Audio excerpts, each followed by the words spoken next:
Bonsoir le groupe, j'espère que tout le monde va bien. Merci Mani pour le partage concernant la conduite à tenir devant une morsure de serpent. Je ne connais pas cette conduite à tenir là, mais au cas où elle peut servir, bien sûr, et surtout si elle a été franchement démontrée, je pense que c'est quelque chose qui va beaucoup aider les gens. Donc je profite également de l'occasion pour vraiment partager cette fois-ci également de manière franchement très très sûre une expérience que j'ai vécue en Côte d'Ivoire lorsque j'étais en mission là-bas dans les années 2003. Et ça, vous pouvez me croire, c'est sorti, c'est vrai, de ma bouche, mais c'est quelque chose que j'ai vécu directement en tant que médecin du contingent nigérien à Ferkessédougou. Pour ceux qui connaissent la zone de Guillaume Soro, c'est une zone où il y a extrêmement de gros serpents dangereux.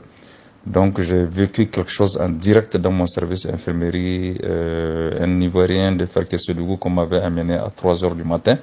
Et c'est les gens du village qui l'ont amené. Ils ont frappé à la porte de la compagnie, on a ouvert. Alors on m'a réveillé.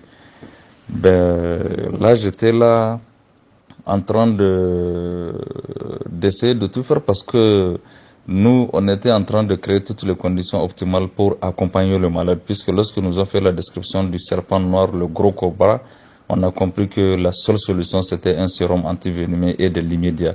Or, déjà, même les pharmacies sur place, vu la cherté de ce médicament et la rareté de son achat, ils sont pas généralement partants pour payer de grosses doses pour déposer. De sorte que même si on le cherchait, dans les pharmacies, on peut ne pas avoir.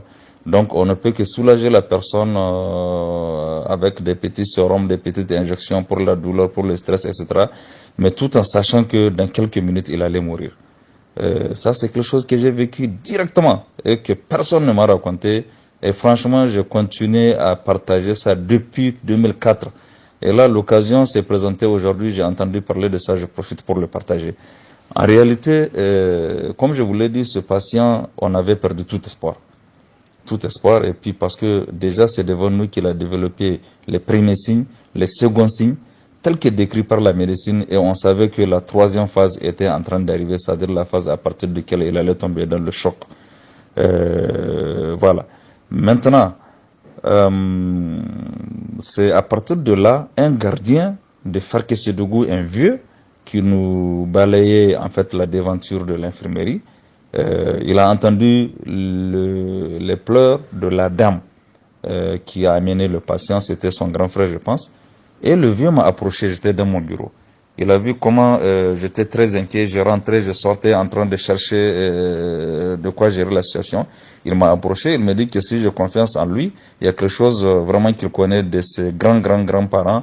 Est-ce que je peux l'essayer maintenant? Je lui ai dit, il n'y a aucun problème. Tout ce que vous pouvez faire pour nous aider, j'ai dit, je suis partant. Et je vous jure, le gars m'a juste dit d'envoyer tout de suite au niveau de notre cuisine de Farkessédougou pour trouver de l'oignon. Il m'a dit de trouver 3 oignons. Donc, j'ai vite envoyé un soldat, il est parti, il nous a amené 3 oignons. Maintenant, il nous a dit de demander à la victime de croquer et d'avaler les 3 oignons là. C'est-à-dire, quel que soit ce qu'il va sentir là, il n'a qu'à avaler. Et je vous jure, on a forcé la personne.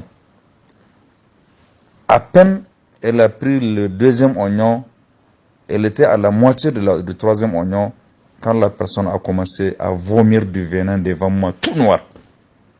Tout noir, ça c'est devant moi, ça s'est passé.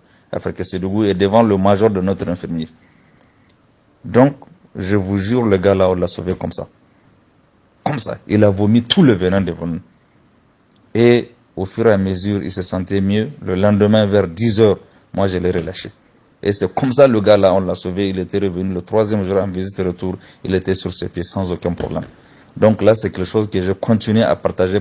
D'ailleurs, c'est quand je suis revenu au Niger, j'ai compris pourquoi, de par la tradition, j'ai l'habitude d'entendre un de nos oncles dire que dans votre maison, il faut tout faire pour avoir 4 oignons de tous les côtés. Tu jettes un oignon à gauche, à droite, dans les 4 coins de la maison, c'est-à-dire c'est pour chasser les reptiles. Et actuellement, je pense, dans beaucoup de maisons, ils sont nombreux qui font ça. Je ne sais pas si quelqu'un a partagé cette expérience avec moi ou a entendu parler de ça, mais moi, je vous donne cette garantie que c'est quelque chose que j'ai vécu en direct. Voilà, merci beaucoup.